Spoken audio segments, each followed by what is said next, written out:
India में New Zealand से कभी भी ओडीआई सीरीज अभी तक नहीं आ रही थी, बट हमारे गौतम गंभीर साहब है ना, वो बोलते हैं अब भी ठीक करके देता है, मैं अभी ठीक करके दे देता हूं। हाँ भाई साहब, फिर से एक ऐसी सीरीज जो रिकॉर्ड इंडिया के पास में था, वो एक और रिकॉर्ड ध्वस्त कर दिया है हमारे गौतम गंभीर साहब की कोचिंग में। टीम इंडिया ने, न्यूजीलैंड ने इंडिया को 2-1 सीरीज से हरा दिया है, और उस टीम ने हराया है जिसमें उनके मेन प्लेयर्स तो थे भी नहीं, ना रचिन रविंद्र थे, ना केन विलियम्स थे, ना मैट हेनरी था। और जो लोग खेल रहे थे उनमें दो लोग, लेनॉक्स एंड क्लार्क, दोनों के दोनों अपना first ever ODI debut series खेल रहे थे। और अगर हम बात करें फॉक्स की और हे की, तो फॉक्स थर्ड सीरीज अपनी पहली बार यहां पे खेल रहे थे, और फोर्थ सीरीज जो है वो हे खेल रहे थे। तो ये जो नई नवेली न्यूजीलैंड की टीम, अगर सिर्फ एक बुमराह को हटा के जो फुल स्ट्रेंथ टीम इंडिया, जिसमें विराट कोहली, रोहित शर्मा, शुभमन गिल, श्रेयस अय्यर, शायद यही टीम जो कि हमारे वर्ल्ड कप ओडीआई के लिए जो प्रेपरेशन चल रहा है उसके लिए तैयार कर रहे हैं, वो टीम न्यूजीलैंड से पहली बार सीरीज हार गए हैं। वो टीम जो इस वक्त चैंपियंस ट्रॉफी जीत के चैंपियन है,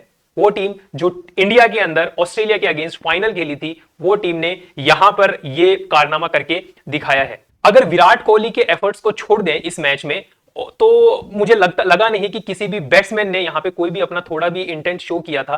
रोहित शर्मा, शुभमन गिल और जो हमारे टॉप ऑर्डर के बैट्समैन है वो जल्दी आउट हो गए थे 5 विकेट के बाद में। टीम में बैटिंग करने के लिए हमारे पास में आते हैं नीतीश कुमार रेड्डी, उन्होंने 50 तो लगाई, बट 50 लगाने के इमीडिएटली बाद में वो ही फायर करने के चक्कर में ही also got out. Again Virat Kohli stayed alone. फिर वहां से हर्षित राणा ने कमान संभाली और उन्होंने विराट कोहली का अच्छा साथ दिया, और फिर उन्होंने भी 50 बनाई। हालांकि मैच विराट कोहली फिनिश नहीं कर पाए, बट उन्होंने अपनी 85th सेंचुरी जो है वो यहां पे बना ली। विराट कोहली का अगर हम रीसेंट फॉर्म देखें, बहुत शानदार उम्दा फॉर्म में चल रहे हैं। अगर हम साउथ अफ्रीका सीरीज की बात करें जो इंडिया में हुई थी, उसमें 135 रन बनाए थे, 102 रन बनाए, और एक और मैच में 65 नॉट आउट रहे थे, भाई रन कम पड़ गए, एक सेंचुरी वहां भी बनती थी। फिर अगर न्यूजीलैंड सीरीज की बात करें तो यहां पे भी पहले मैच में 93 पे आउट हो गए, एक 7 रन से वो सेंचुरी मिस कर दिए। सेकंड ओडीआई में बहुत अच्छा नहीं, 23, एंड इस मैच में फिर से 124 रन जो है वो उन्होंने बनाए। तो पिछले 10 इनिंग्स की हम बात करें, सिडनी में 74 बनाए थे, डोमेस्टिक में भी 131 और 77, ये दो अच्छी पारी खेली। तो विराट कोहली अपने फॉर्म में चल रहे हैं। एक आप शानदार वो जो ट्रेंड चल रहा है ट्विटर पे 2016 एंड 2026, तो 2016 वाला फॉर्म जो है वो विराट कोहली 2026 में लेकर आए हैं। बहुत ही शानदार फॉर्म में विराट कोहली चल रहे हैं। अगर हम ओडीआई की बात करें तो फर्स्ट रैंक उनकी आ गई है विवियन रिचर्ड्स और सचिन तेंदुलकर के बाद में सबसे ज्यादा दिन तक ओडीआई रैंक 1 रहने वाले प्लेयर वो है विराट कोहली। विराट कोहली एक अकेले ऐसे बैट्समैन है जिसकी लिए आईसीसी ने एक पोस्ट की थी जिसमें फैक्ट्स थोड़े गलत डाल दिए थे, लेकिन हमारे विराट फैंस तो आपको पता ही है ना, उन्होंने क्या किया, पूरे आईसीसी वो जो अकाउंट था उसके नीचे कमेंट की बरसात कर दी और उन्हें अपना पोस्ट वापस लेना पड़ा और सही डाटा उनको डालने पड़े। कल विराट कोहली का एक और वीडियो भी ऐसे वायरल हो रहा था जिसमें जो बॉल है वो बॉल विराट कोहली ऐसे कैच करने की कोशिश कर रहे थे, उनके हाथ में नहीं आ रही थी, and he was frustrated in the end, and then people went, now you guys can go and see SG ball जो बनाती है उस कंपनी के कमेंट बॉक्स में जाके चेक कर सकते हैं what is happening over there. But nevertheless जुलाई में अब आगे के ओडीआई सीरीज इंडिया खेलने वाला है, तो तब तक इंडिया में जो विराट कोहली है वो इस जर्सी में खेलने के लिए हमें नहीं दिखेंगे। इंडियन जर्सी में विराट कोहली खेलते हुए नहीं दिखेंगे।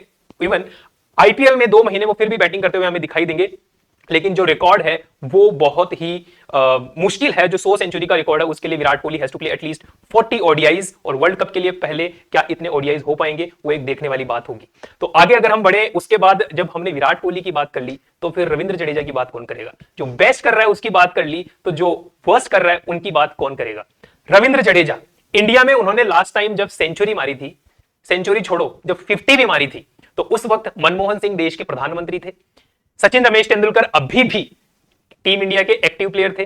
Dhoni was full time captain. Rohit Sharma अभी भी स्ट्रगल कर रहे थे अपनी टीम में जगह बनाने के लिए, और धोनी ने उनको ओपनिंग आने का चांस दिया था। और ट्रंप का अभी दुनिया को अंदाजा भी नहीं था कि वो क्या करने वाला है, और अभी ट्रंप दुनिया पे टैरिफ लगाए जा रहे हैं, बट हमारे रविंद्र जडेजा से इंडिया में ओडीआई में 50 नहीं लग रही है भाई साहब। फॉर्म ना उनका अभी बैट से आ रहा है ना बॉल से आ रहा है। 37 इयर्स के हो चुके हैं, और अभी मुझे ऐसा लगता है कि अक्षर पटेल, कृणाल पांड्या, रियान पराग, वॉशिंगटन सुंदर, आयुष बडोनी, इतने शानदार बढ़िया प्लेयर्स है जो लाइन में है, स्पिन ऑलराउंडर है, उनके लिए अब रविंद्र जडेजा को जगह बना देनी चाहिए। It's just about form. He is playing, he is continue to play, he can continue to play test cricket which he is playing fine, but at this point of time ODIs वैसे भी कम होते हैं और उनमें अब उनको जगह छोड़ देनी चाहिए। T20 से वो ऑलरेडी संन्यास ले चुके हैं। अगर हम आगे बढ़े तो फिर इसके बाद में जब हम इनकी बात कर ले रहे हैं तो एक बात और, एक डेवलपमेंट की बात करते हैं। हर्षित राणा भाई, सब लोगों ने इतना ज्यादा ट्रोल किया है गौतम गंभीर को और हर्षित राणा को कि यही एक ऐसा बंदा है जो ऑल फॉर्मेट प्लेयर है, इसके पास कोई गौतम गंभीर की सीडी होगी, जाके इसको टीम में लेते ही लेते हैं। लेकिन अब वो सारे सारे लोग भी वो गाना गा रहे होंगे, मुझको राणा जी माफ करना, गलती हमसे हो गई, क्योंकि हर्षित राणा ने अपना एक केस है वो सॉलिड केस प्रस्तुत किया है। हार्दिक पांड्या के बाद कौन? हार्दिक पांड्या टीम इंडिया के शानदार फास्ट बॉलिंग ऑलराउंडर है। जब जब उन्होंने ओडीआई में बैटिंग की है, बॉलिंग की है, उन्होंने टीम के लिए फेवरेबल चांसेस बनाए हैं, चाहे वो वर्ल्ड कप के पाकिस्तान के अगेंस्ट वाले मैच में वो काला जादू हो, या फिर विराट कोहली के साथ में 85 रन की जो मेलबर्न वाली इनिंग हो, या फिर नादवे मणिमंदम महिरमुखम वाला जो उनका डेब्यू हो, वो सारी की सारी चीजें कल हर्षित राणा ने वैसे ही कंडीशन में जब हार्दिक पांड्या ने अपना अनाउंस किया था कि yes I am here to prolong my career, and the same way Harshit Rana ने कल अनाउंस किया, जिस तरीके से क्लीन हिट्स उसने किए। ऐसा नहीं है कि उसने 50 रन मार दिए तो बहुत अच्छा हो गया, नहीं, it was a tough situation, pressure situation.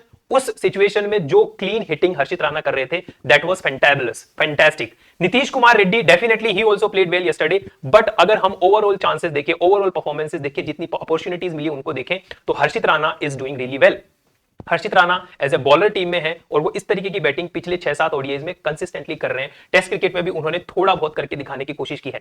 तो यहां पे पॉइंट ये है कि Harshit Rana is better bowler than Nitish Kumar Reddy as of now, right. And अगर बैटिंग की भी बात करें तो उतना अच्छा कर रहे हैं जितना अच्छा नीतीश कुमार रेड्डी कर रहे हैं। Nitish Kumar Reddy is an youngster, Harshit Rana भी यंगस्टर है, दोनों यंगस्टर है, दोनों अच्छा कर रहे हैं। लेकिन अगर हमारे पास एक एक्स्ट्रा ऑप्शन हो, नीतीश कुमार रेड्डी और हर्षित राणा भी उसके साथ हम ऑलराउंडर में ऑप्शन काउंट करें, तो गलत कहां है?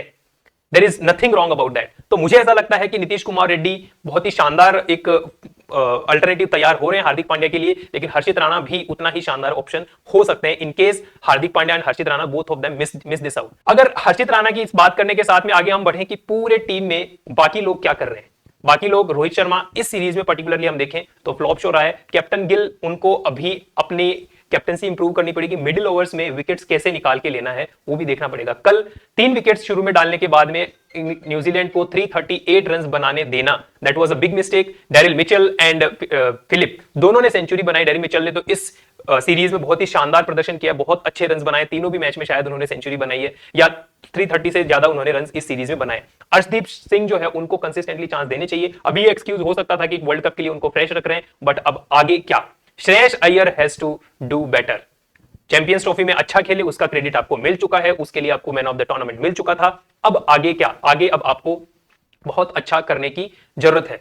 जब भी कभी अगर हम बॉलिंग की बात करें, बॉलिंग के लिए जब भी बुमराह टीम में आएंगे तो हार्दिक पांड्या, अर्शदीप सिंह, हर्षित राणा और बुमराह, ये इंडिया की टॉप बॉलिंग लाइनअप होनी चाहिए। क्योंकि जो बुमराह जो है वो बॉलिंग भी अच्छी करेंगे ऑब्वियसली, तो बॉलर का तो वो स्पेस फिल कर देंगे, और ऑलराउंडर के लिए हर्षित राणा है, he will also do good. अगर हम अब टीम में किसका परफॉर्मेंस कैसे रहा उसकी अगर हम बात करें तो it's like Virat Kohli, he has been top run scorer for team India, एक near century which is 93 run, दूसरा एक सेंचुरी उन्होंने लगाया है और बहुत शानदार गेम खेला है। केएल राहुल भी देखें तो पहला मैच उन्होंने फिनिश किया क्योंकि वही उनका रोल था, दूसरे मैच में उन्होंने सेंचुरी मारी, टीम को ठीक ठाक सम्मानजनक स्कोर तक लेके गए और बहुत अच्छा खेले। कल वो पहली बार इस सीरीज में आउट हुए तो 142 के एवरेज के साथ में उन्होंने ये सीरीज समाप्त की। रन उनके देखने में कम लग सकते हैं लेकिन उनका बैटिंग ऑर्डर भी 7th 8th नंबर पे वो बैटिंग कर रहे हैं। विराट कोहली 240 रन 80 का एवरेज है, गिल 135 रन 45 के एवरेज वनडे में अब नहीं चलेंगे। और उसके बाद में राणा अगर 83 रन बना के चौथे आपके हाईएस्ट रन स्कोरर है तो your team needs to worry. अगर हर्षित राणा आपके 4th हाईएस्ट रन स्कोरर है तो your team needs to worry, and that's where the problem lies in this team. Teams performance, Rohit Sharma, Shreyas Iyer और भी बाकी सारे जो तमाम बल्लेबाज है जिनकी जिम्मेदारी थी कि अच्छे रन बनाए, वो फ्लॉप हुए हैं। बॉलिंग की तरफ अगर देखें तो राणा तीनों मैचेस खेले, उन्होंने 6 विकेट्स 33.50 का उन्होंने एवरेज के साथ बॉलिंग किया है। उसके बाद सिराज, उन्होंने भी लगभग उतने ओवर्स डाले हैं लेकिन विकेट 3 45 का उनका एवरेज है। और प्रसिद्ध कृष्णा जो 2 मैच खेले थे उन्होंने भी 3 विकेट लिए, 36 का एवरेज है। तो लोग बोल रहे हैं कि हर्षित राणा की बॉलिंग एक्सपेंसिव है। यार आपके पास अवेलेबल ऑप्शंस क्या है? अवेलेबल ऑप्शंस में सबसे अच्छी बॉलिंग वो कर रहे हैं। कल थोड़ा एक्सपेंसिव वो रहे हैं डेफिनेटली, बट वो उन्होंने बैटिंग के साथ ठीक करने की कोशिश की। तो ओवरऑल अगर एनालिसिस देखें तो इस टीम में जिन लोगों ने इस सीरीज में इंडिया के लिए बेटर किया है वो है विराट कोहली, केएल राहुल, हर्षित राणा एंड बाकी सारे players, they have to level their game up. And अगर हम बात करें न्यूजीलैंड की तरफ से तो डेरिल मिचेल और जो गिलेन फिलिप है उन्होंने बहुत अच्छा प्रदर्शन किया है। कल जो न्यूजीलैंड की फील्डिंग थी भाई, कभी तो कोई किसी बॉल को तो जाने दो, इतने शानदार लॉफ्टेड ड्राइव, कवर ड्राइव्स, इतने शानदार शॉट्स, नियर द बाउंड्री। एक बार तो 96 पे विराट कोहली थे, he was almost there to celebrate his century, half way on the track, but वहां पे Daryl Mitchell captain himself, he stopped that really well. So New Zealand की जो इंडिया की और न्यूजीलैंड की जो डिफरेंस था, दैट वाज द फील्डिंग। वैसी लेवल की फील्डिंग हुई जो 2023 वर्ल्ड कप फाइनल के वक्त ऑस्ट्रेलिया ने की थी। तो ओवरऑल अगर मैच की समरी करें, सीरीज की समरी करें, India needs to fix the elephant in the room right now, whatever problem is there they have to take care of that। अभी के लिए इतना ही। बने रहिए हमारे साथ क्रिकेट अपडेट्स के लिए और मिलेंगे आगे क्रिकेट से रिलेटेड इतने ही शानदार और रोचक तथ्यों के साथ में। Thank you so much.